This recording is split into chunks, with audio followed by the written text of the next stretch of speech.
Assalamualaikum warahmatullahi wabarakatuh.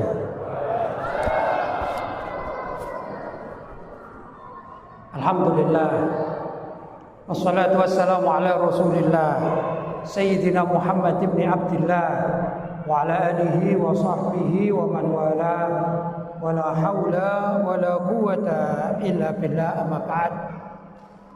Hadratul Karamin, ma'asyiral habaib al-fudala, ma'asyiral ulama al-kurama, wabil khusus yang kita muliakan orang tua kita Al-Habib Abdillah bin Alwi Assegaf dan juga Al-Habib Salim bin Syekh Assegaf, Al-Habib Abdullah bin Alwi Assegaf, Al-Habib Syauqi bin Zahir Al-Haddad, Al-Habib Abu Bakar bin Ali Assegaf.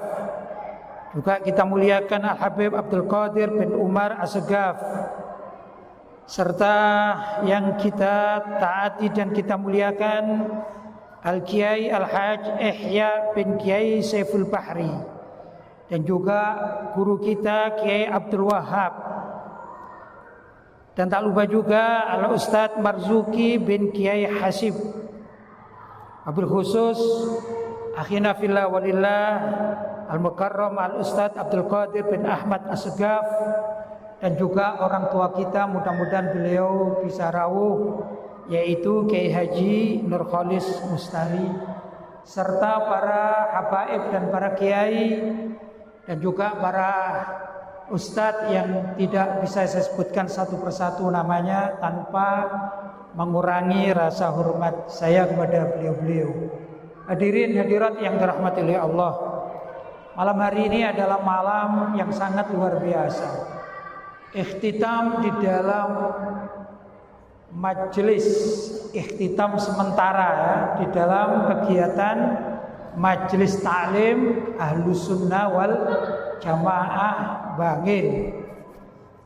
Kalau tidak salah dulu saya pernah dilamar menjadi salah satu penasihat gitu ya Ustaz ya.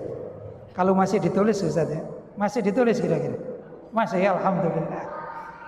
Berarti saya ini bukan tamu ini, pulang kampung gitu ya. Betul? Bapak-bapak, saudara-saudara, hadirin dan hadirat, apa yang disampaikan oleh Al-Mukarram Al-Ustadz Al-Habib Abdul Qadir tadi terkait dengan negara kita, bangsa kita harus tetap lestari menjadi bangsa negara Ahlus Sunnah wal Jamaah. Namun ada pertanyaan ini Ahlus Sunnah wal Jamaah banyak direbutkan orang ini, menjadi rebutan ini. Yang mana yang benar itu ya? Jadi kalau dikatakan Ahlus Sunnah wal Jamaah itu yang merebut banyak ini, kecuali Syiah aja nggak mau. Yang lainnya mengatakan kami Ahlus Sunnah wal Jamaah, kecuali Syiah aja yang nggak mau. Tapi penganut Syiah kadang-kadang juga masih pura-pura lah gitu ya. Ini aku Ahlus Sunnah wal Jamaah gitu. Tapi mengadakan persaudaraan dengan Syiah gitu. Itu biasanya. Jadi masih ada orientasi tifu-tifu gitu ya. Apa? Tifu, pura-pura jadi Ahlus Sunnah wal Jamaah, hakikatnya bukan Ahlus Sunnah wal Jamaah, tapi penganut Syiah itu juga lumayan banyak ya. Terus Ahlus Sunnah wal Jamaah yang kita perjuangkan yang mana? Orang Mujassimah pun, orang Mujassimah itu banyak di Saudi. Apa sih Mujassimah? Kaum Mujassimah, kaum yang menisbatkan jisim kepada zat Allah Subhanahu wa taala. Ini kalau syabab-syabab, pemuda-pemuda ini coba aja klik Google gitu ya. Ditulis ini. Di mana Allah?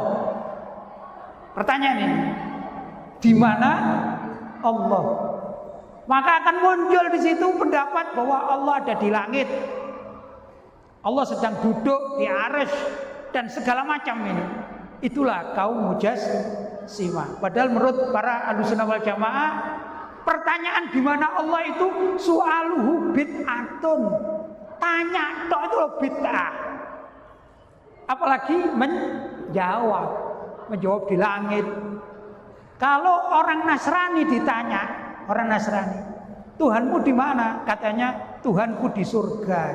Makanya itu kalau doa, wahai Bapak di surga. Ya, saya tanya, kalau Tuhannya di surga, besar mana Tuhan sama tempatnya? Besar mana? Kan besar surganya jadi. Berarti Tuhannya kecil berarti ya. Kalau Tuhan ada di langit, besar mana langit dengan Tuhannya? Besar mana? Besar langitnya. Padahal azan kita Allahu Akbar, Allahu Akbar, Allah Maha Besar, Allah Maha Besar. Maha besar dari apa? Min kulli syai', dari segala sesuatu. Langit itu sesuatu, surga sesuatu, arsy sesuatu, dan Allah itu lebih besar, maha agung dari segala sesuatu. Jadi gak cocok dengan konsepnya. Konsepnya ndak begitu. Ya, ini kelompok-kelompok mujassimah. Tapi kalau ditanya, kamu kelompok apa? Saya juga aswaja. Oh, aswaja ndak mau mereka. Saya juga kelompok Ahlussunnah wal Jamaah. Begitu juga. Orang-orang yang belajar di Amerika, di Boston. Salah satu alumni Boston kayak Ulil Absar Abdallah itu kan alumni Boston. Yang aku aswaja, sama, kami juga aswaja. NO lagi gitu ya. Sudah aswaja NO lagi. Tapi pemahamannya menentang syariat Islam. Kan repot ini. Terus aswaja kita yang mana? Maka untuk menjawabnya perlu diruntut. Ini perlu tahu sejarah gitu. Saya bukan ahli sejarah tapi suka membaca sejarah. Jadi kalau kita memahaminya, ini ya, mudah-mudahan masih ada yang ingat waktu sekolah di setingkat SMP atau sanawiyah, SMA atau aliyah. Itu ada kalimat begini di buku sejarah. Islam masuk Indonesia dibawa oleh pedagang-pedagang dari Gujarat. Apa? Islam masuk Indonesia dibawa oleh pedagang-pedagang dari Gujarat. Perlu diingat kalimat pedagang-pedagang itu bahasanya Senuk Bogronya. Seorang orientalis Belanda kafir yang pura-pura masuk Islam, mendalami Al-Quran dan hadits serta sejarah Islam, bahkan pernah belajar ke Arab, tapi dia tidak masuk Islam. Namanya siapa? Senuk Bogronya. Dia yang mengatakan dalam bukunya bahwa Islam masuk ke Indonesia dibawa oleh para pedagang dari Gujarat. Namanya bahasanya orang kafir, maklumlah. Tapi hakikatnya tidak begitu ya ikhwan. Islam masuk di Indonesia, terutama di Nusantara, itu adalah dibawa oleh para ulama dari Gujarat yang menyebarkan Islam lewat sektor perdagangan. Beda loh ya. Kalau dikatakan Islam dibawa masuk oleh para pedagang dengan Islam dibawa oleh para ulama dari Gujarat melewati sektor perdagangan. Sangat berbeda artinya. Yang membawa para ulama.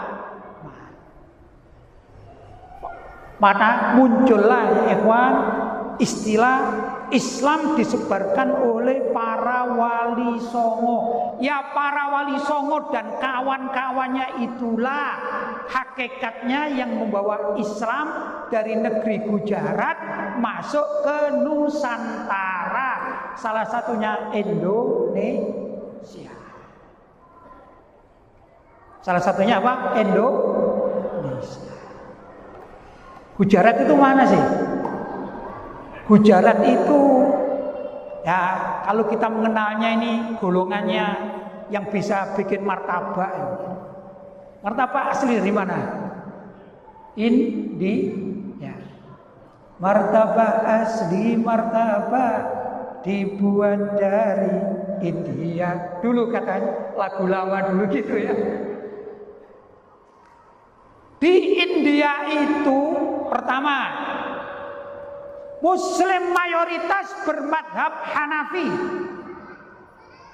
Tapi ada satu wilayah namanya Gujarat.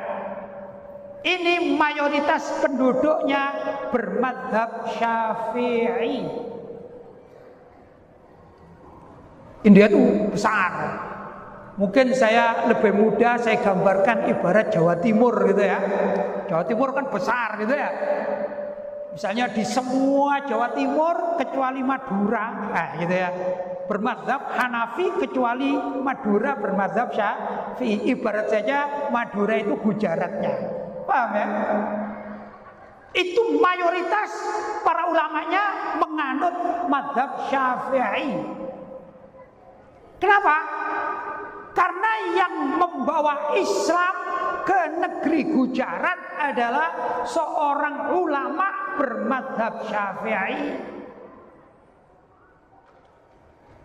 Beliau adalah As-Sayyid Abdul Malik. Siapa Sayyid Abdul Malik? Beliau adalah seorang Sayyid Ba'alawi yang lahir di Qosam, Hadramut atau di Yaman. Hijrah ke India. Beliau ahlul hadis. Beliau juga faqih, ahlul Quran, alim pokoknya, luar biasa. Kemudian membawa Islam ke negeri Gujarat. Begitu ceritanya. Perlu diingat ya. Jadi mazhabnya apa? Syafi'i. Beliau ahli sunnah wal jamaah. Dan beliau juga mengikut torekot, berarti orang-orang sufi. Jadi Sayyid Abdul Malik itu mazhabnya Syafi'i, akidah di dalam bertauhid ikut mazhab Asy'ari. Jadi Syafi'i, Asy'ari, dan beliau pengikut bahkan termasuk mursyid thariqah, sehingga beliau diberi julukan juga sufi. Inilah tiga hal ini menjadi pokok dari ahli sunnah wal jamaah yang kita anut sampai detik ini. Sayyid Abdul Malik kalau dilihat sejarahnya, beliau salah satu dari keturunan Sayyidina Imam Ahmad bin Isa al-Muhajir ilallah. Keturunan beliau pada akhirnya sama-sama ikut hijrah. Jadi kakek-kakeknya ahli hijrah, salah satu cucunya Sayyid Abdul Malik juga hijrah. Tapi hijrahnya kemana? Ke India. Di India ada satu negara atau negeri atau kota wilayah namanya Gujarat. Sudah? Beliau datang seorang diri tanpa membawa istri. Itu biasa, dai-dai itu begitu umum ya. Berangkat dari rumah sendirian, kemudian menetap di suatu tempat, kemudian berumah tangga. Ya mudah-mudahan saya juga demikian. Saya datang ke Bangil, mungkin ada 1-2 gitu ya yang cocok, saya nanti menetap di Bangil. Gitu Beb ya. Allahumma amin gitu ya. Ini Habib Nizar paling seneng ini. Begitulah dai-dai kita zaman dahulu kala. Sudah? Kemudian Sayyid Abdul Malik itu sebagai seorang yang alim, Sada Ba'alawi min dzurriyyat Nabi Muhammad SAW, dihormati sama masyarakat Gujarat. Di sana ada satu kekuasaan atau raja lah. Ya raja-raja kecil zaman itu ya. Seperti di Indonesia kan dulu banyak kerajaan-kerajaan kecil kan. Banyak. Yang besar kerajaan Singosari tempat saya lahir. Ya enggak? Kalau kerajaan Bangil nggak tahu saya ada enggak? Nggak ada ya. Berarti di bawah Singosari ya. Dulu. Nah, kerajaan-kerajaan kecil itu ada satu marga namanya Khan. Kalau bahasa Indonesia Khan gitu. Contoh Syahrukan loh gitu loh contohnya. Itu marga. Yang marganya orang India di sana. Kemudian Sayyid Abdul Malik diambil mantu oleh raja penguasa yang di Gujarat yang mempunyai marga Khan itu tadi. Akhirnya mendapat julukan. Julukannya namanya Azumat. Azumat itu pembesar, penggede, orang yang mulia. Azumat. Kalau saya lihat sejarahnya itu menggunakan pakai tak apa namanya? Tak celeret katanya orang Jawa ya, bukan tak marbuto tulisannya. Azumat Khan. Akhirnya Sayyid Abdul Malik mendapat julukan Sayyid Abdul Malik Azumat Khan, pembesar Khan, itu untuk membedakan antara marga Khan yang India asli dengan yang asimilasi yang datang dari Hadramaut. Kemudian beliau berdakwah dan mengislamkan orang-orang Gujarat, bahkan juga mempunyai keturunan-keturunan yang keturunan-keturunannya ini adalah rata-rata ulama. Rata-rata ulama. Nah, dari keturunan-keturunan Sayyid Abdul Malik Azumat Khan inilah yang datang ke negeri-negeri Nusantara, di Indonesia, di Malaysia, di beberapa tempat wilayah ASEAN. Membawa mazhab apa? Membawa mazhab 3 tadi itu. Apa itu? Di dalam fikih mengikuti mazhab Syafi'i, di dalam akidah mengikuti mazhab Asy'ari, di dalam bertasawuf namanya mengikuti mazhab Imam Junaid Al-Baghdadi, yaitu mazhab tasawuf yang bersyariat.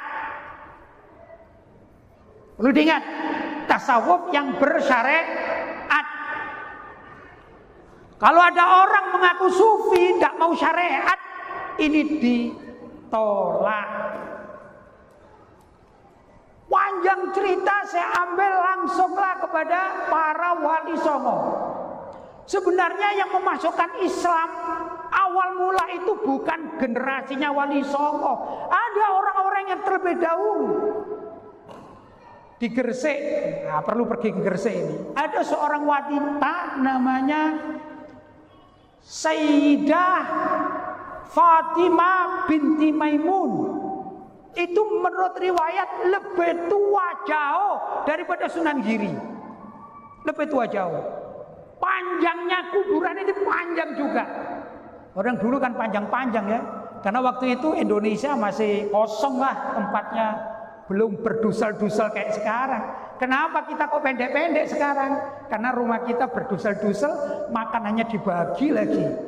Ya, makannya sedikit dibagi. Sudah gitu kadang-kadang beras naik. Betul? Pajak naik. Akhirnya masyarakat kita kelaparan, kutet-kutet kata orang Jawa, kecil-kecil kayak kita ini. Paham ya? Nah, ya ikhwan, kenapa yang paling masyhur kok Wali Songo? Iya, namanya yang nulis sejarawan.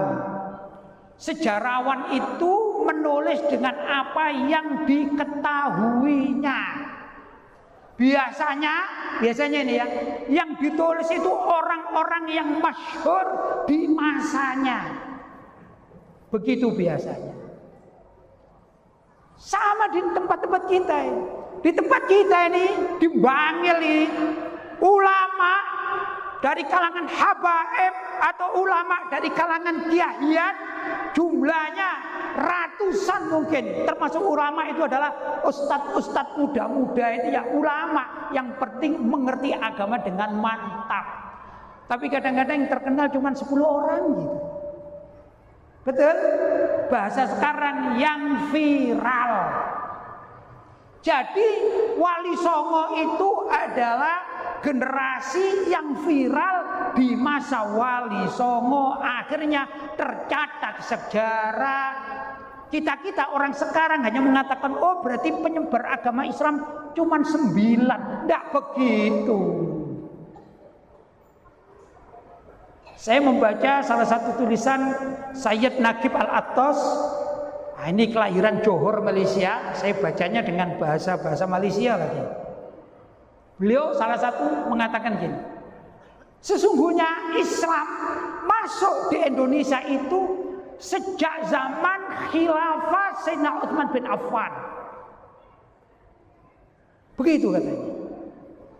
Sejak zaman siapa? Khalifah Sayyidina Utsman bin Affan. Padahal ini ya, para wali songo itu haulnya yang kita tahu sekarang tidak jauh-jauh dari 500, 600, 700. Tidak sampai 1000. Padahal Islam menurut Sayyid Nagib Al-Attas, ya, salah satu ilmuwan di Malaysia, luar biasa, beliau karyanya juga banyak. Katanya apa? Islam masuk di Nusantara ini di zaman kekhalifahan Sayyidina Utsman bin Affan. Radhiyallahu taala anhu. Luar biasa. Nah, itu masalahnya tidak dikenal oleh para sejarawan kecuali yang ya orang-orang tertentu. Lah kita sudah terkadung-kadung gitu ya, bahwasanya penyebar Islam di Indonesia adalah siapa? Para wali songo. Di saat itu tentunya juga banyak ulama-ulama yang lain masuk di Indonesia, hanya tidak terbukukan. Termasuk juga dari kalangan para habaib yang langsung hijrah dari Hadramut kemana? Ke Indonesia, ke Malaysia, ke Thailand dan lain sebagainya. Hanya saja tidak semuanya terbukukan begitu. Tapi asar bagian atau asar bekas warisan yang ada sekarang, subhanallah, di sekeliling kita banyak juga para habaib. Kalau ditanya, "Beb, antum di Yaman di mana?" Gak tahu, itu kan nenek moyang. Gak tahu sebagainya. Mohon maaf, saya ini keturunan Madura saya ini sebenarnya. Tapi tidak tahu Madura mana, yang mana nggak tahu. Kenapa? Kakek saya ini yang di Madura. Kalau saya, mohon maaf ya, saya perkenalkan diri saya ya sebagai warga Madura. Gula neng Madura, oh neng Bocah Madura. Saya ini Lutfi bin Basori bin Alwi bin Murtadho bin Abdurrahim. Ini orang Singosari, 5 orang Singosari. Kemudian Abdurrahim ini bin Alwi orang Madura. Tapi kalau saya ditanya, saya tahu silsilah dari keluarga sampai atas saya tahu, memang diajari oleh keluarga. Tapi kalau tanya Madura mana, katanya Omben. Omben yang mana? Nah itu yang saya nggak tahu, nggak punya rumah di sana, nggak tahu. Jadi alamatnya apanya pasar, tambah nggak tahuan lagi. Nah itulah kita, ya. Jadi silsilah itu ada, riwayat itu ada, sejarah itu ada, tapi kadang-kadang kita tidak paham. Ya itulah kita. Tapi kalau kita mau mutola'ah, luar biasa sebenarnya adalah bumi Indonesia ini bumi aswaja dengan 3 warna yang wajib ada. Apa tadi? Pertama, di dalam berfikih mengikuti mazhab Syafi'i, di dalam berakidah mengikuti mazhab Asy'ari, di dalam bertasawuf mengikuti salah satunya Imam Junaid Al-Baghdadi. Beliau yang meletakkan dasar tasawuf berbingkai syariat, dilanjutkan oleh imam-imam setelahnya. Yang terkenal di kalangan kita adalah Imam Abu Hamid Al-Ghazali, Imam Ghazali. Juga dilanjutkan oleh Al-Habib Abdullah Al-Haddad, yang buku-bukunya ada di kalangan kita, dibaca di pondok-pondok pesantren kita. Apa contohnya? Contohnya apa? Risalah Al-Mu'awana, itu karya Habib Abdullah bin Alwi Al-Haddad yang sudah dibaca ratusan tahun di negeri kita. Itu warna Ahlussunnah wal Jamaah milik kita. Subhanallah. Selagi 3 perkara ini ya ikhwan tidak diingkari, tidak diterjang, bumi Indonesia akan aman-aman saja. Tapi kalau berkembang sudah lain ini. Kata Habib Abdul Qadir tadi, awas, Syiah tidak masuk di dalam rangkaian yang mengislamkan Indonesia. Tidak ada sejarahnya. Mujassimah pun ya tidak ada sejarahnya mengislamkan warga Indonesia. Paham ya?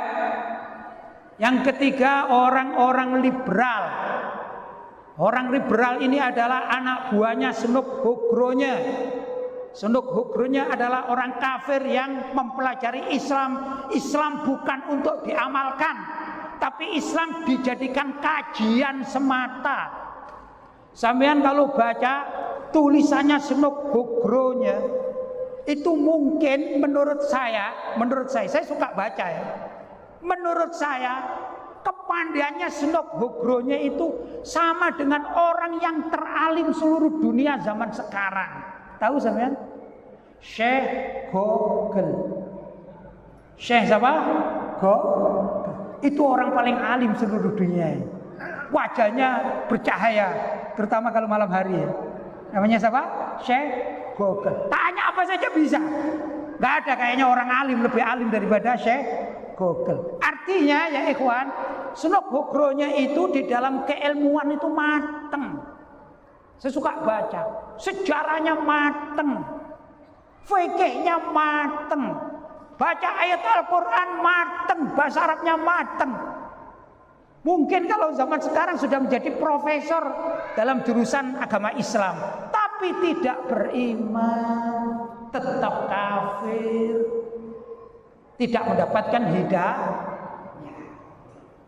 Karena itu pengikut-pengikutnya yang mengikuti melanjutkan pelajaran akidah kefahaman orientalis yang sekarang sudah berkembang menjadi liberalis sekaligus sekuler, liberalisme sekuler, maka terjadilah kekacauan di Indonesia ini. Ulama-ulama kita sebelum zaman kemerdekaan itu sampai membuat aturan-aturan yang aturan kenegaraan itu syar'i. Apa itu? Yaitu dikutip atau dibukukan dalam Piagam Jakarta. Kalau zaman Nabi, beliau mendirikan negara Islam dengan menggunakan konsep Piagam Madinah, Mitsaqul Madinah, Piagam Madinah dengan beberapa klausul-klausul atau poin-poin-poin. Maka ulama-ulama di Indonesia ini mereka bangkit sebelum zaman kemerdekaan. Mereka membuat juga hampir sama, namanya Piagam Jakarta. Andai kata di Indonesia nggak ada pengikut Snoop Hogronya, insya Allah Indonesia ini aman, tuntas. Tapi karena ada bangsa Indonesia tiba-tiba mengikuti para penjajah, maka dikatakan ini Belanda, tapi Belandanya pesek.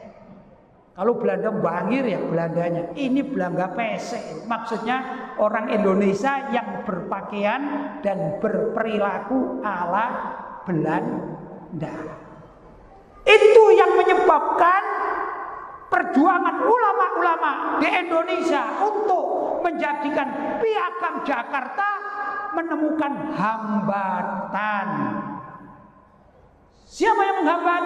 Orang-orang sekuler liberal. Anak buahnya Snoop Hogronya. Siapa Snoop Hogronya?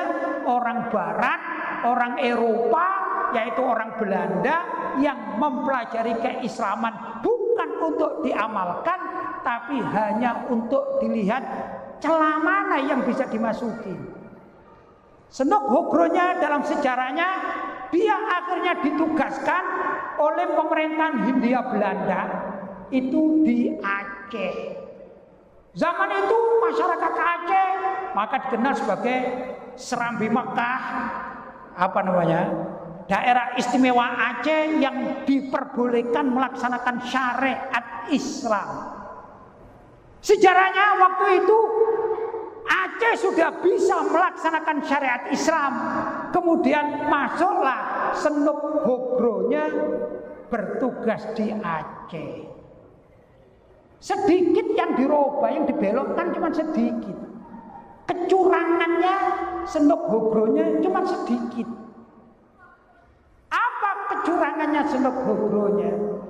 Senok Hogronya membuat satu perumpamaan permisalan yang ringkas cerita, kalian orang Islam boleh sholat, kalian boleh zakat, kalian boleh puasa Ramadan, kalian boleh berangkat haji, pelaksanakan sedekah, semua kerjakan, majelis taklim perbesar, kumpulkan semua masyarakat boleh, asalkan satu, jangan ditegakkan jihad. Itu aja. Akhirnya apa? Loyo. Masyarakat Islam di Aceh saat itu pernah loyo, sampai-sampai mereka tidak berani berjihad melawan kemungkaran. Itu pernah terjadi di zamannya Senok Hogronya, seorang kafir Belanda orientalis, yaitu orang barat yang mempelajari ketimuran bukan untuk diamalkan tapi dicari celah. Oh, orang Aceh yang punya rencong, ya biasa bawa rencong, ini paling enak kalau dilarang menggunakan rencong. Akhirnya ada larangan. Ya sudah, jadilah pada akhirnya umat Islam seluruh Indonesia ini dibabat, perjuangan tidak penting, jihad tidak ada, segala macam yang berkaitan dengan nahi mungkar sudah mulai terpupus, hilang. Akhirnya majelis pun besar, pesantren di mana-mana besar, ulama-ulama bahkan kelasnya bukan sekedar di Indonesia sampai ke luar negeri. Tapi kalau urusan nahi mungkar ojo dhisik. Kalau urusan nahi mungkar, jihad fisabilillah nanti dulu. Yang saya sering mendapatkan begini, Ustadz, antum jihad saja, kami bagian berdoa. Ya lumayan, alhamdulillah. Lumayan, alhamdulillah. Daripada dicaci maki. Betul? Tapi repot ya ikhwan. Makanya saya harapkan ini mujahid-mujahid yang ada di Aswaja Bangil, jangan loyo. Katanya Kiai Abdul Wahab, ini semua luar biasa banyak, rutinan jangan berkurang. Nanti rutinan ya datang 20 orang, karena nggak ada makannya mungkin ya. Ini alhamdulillah ini banyak ini. Ayo rutinan kayak begini luar biasa. Kalau rutinan Aswaja Bangil seperti ini, insya Allah nggak ada aliran sesat di Bangil. Tutup itu Syiah, tutup Mujassimah, tutup liberal, tutup. Apalagi orang-orang zaman sekarang yang anti habaib, tutup itu. Kalau jamaah Bangilnya setiap pengajian seperti ini, masalahnya sudah kalah dengan trik-trik Senok Hogronya. Akhirnya loyo. Tahu loyo? Loyo. Wa ma adraka ma loyo? Yaitu kalau waktunya ngaji nggak ada yang datang. Aku tak kerja dhisik. Oh. Betul?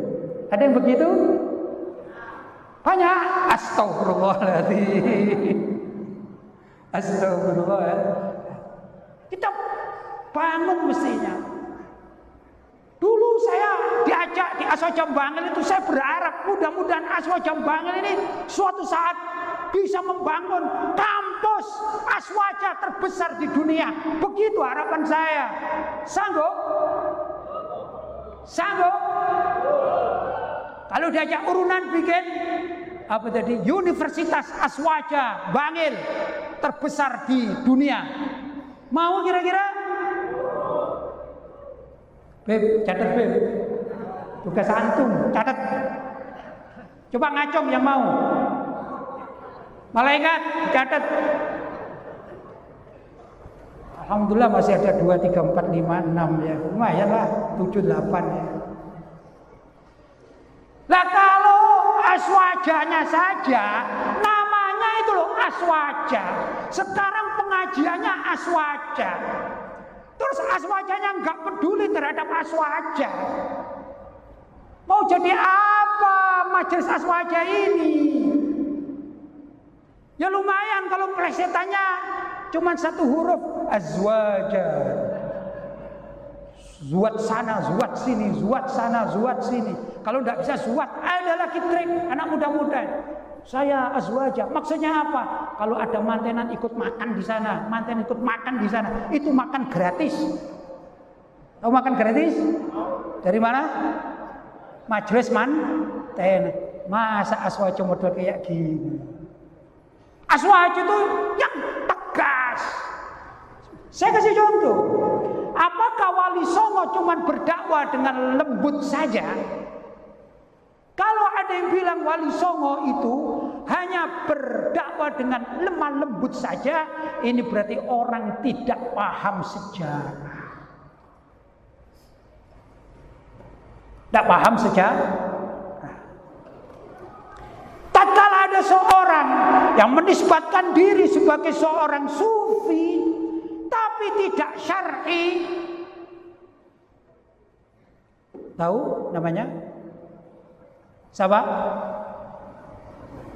Yang dibunuh oleh Wali Songo siapa? Syekh Sidi Jenar. Siapa? Syekh Sidi Jenar. Syekh itu ya tokoh. Sidi itu dari kalimat sayyidi disingkat menjadi Sidi. Bukan Siti, bukan. Kalau Siti itu perempuan sayyidati jadi Siti. Orang Jawa podoai, ya Siti Jenar, ya Sidi Jenar. Itu kesalahan orang Jawa itu, lisannya podoai. Syekh Sidi Jenar. Apa kesalahannya? Kesalahannya Sidi Jenar mengatakan bahwasannya yang sudah berpaham hakikat dan makrifat tidak wajib bersyariat. Artinya sufi yang sudah makomnya tinggi tidak wajib sholat. Itu ajaran Sidi siapa? Jenar. Sidi Jenar. Apakah Wali Songo diam? Apakah Wali Songo bungkam? Enggak. Rapat, diskusi, bahkan setelah itu dipanggil, disuruh taubat. Pada akhirnya tidak mau taubat dan dia tetap meyakini sesuai dengan kepercayaannya bahwa orang sudah tingkat hakikat dan ma'rifat tidak wajib sholat. Akhirnya para Wali Songo ini, kalau sekarang namanya bahsul masail. Cuman bukan NO, bukan, karena zaman Wali Songo gak ada NO, belum ada. Bahsul masail menghasilkan suatu kesepakatan, maka perlu ada fatwa mati untuk Sidi Jenar. Coba ini Wali Songo luar biasa. Saya tanya, Wali Songo dakwanya lembut saja, amar ma'ruf saja, apa nahi mungkar juga? Amar ma'ruf nahi mungkar. Orang Islam yang kepingin menjadi orang yang sempurna, maka dia perlu berani beramar ma'ruf dan nahi mungkar. Kita ini kadang-kadang repot kita ini. Jangankan bernahi mungkar dengan tenaga, dengan tangan, dengan kekuatan, dengan lisan itu tidak berani kadang-kadang. Andai kata saudara-saudara kita nih yang masuk parlemen yang Islam-Islam, masuk parlemen misalnya, kemudian mereka menyuarakan ajaran Islam, menyuarakan piagam Madinah, sungguh dahsyat Indonesia akan menjadi NKRI bersyariat. Masalahnya setelah masuk parlemen diem saja, yang penting dapat ganjaran alias pahala apa? Al-fulus wa ma adraka mal fulus. Itu dapat bayaran selesai. Jabatannya saja. Tidak ada komitmen untuk mendeklarasikan. Ini dulu ada namanya Piagam Jakarta, yaitu setiap kita melaksanakan syariat sesuai dengan keyakinan kita. Nggak pernah ada. Ini masalah kita intern umat Islam. Sayang, mungkin ada di antara kita yang menjabat, mungkin ada kakak kita yang menjabat, mungkin ayah kita, mungkin paman kita.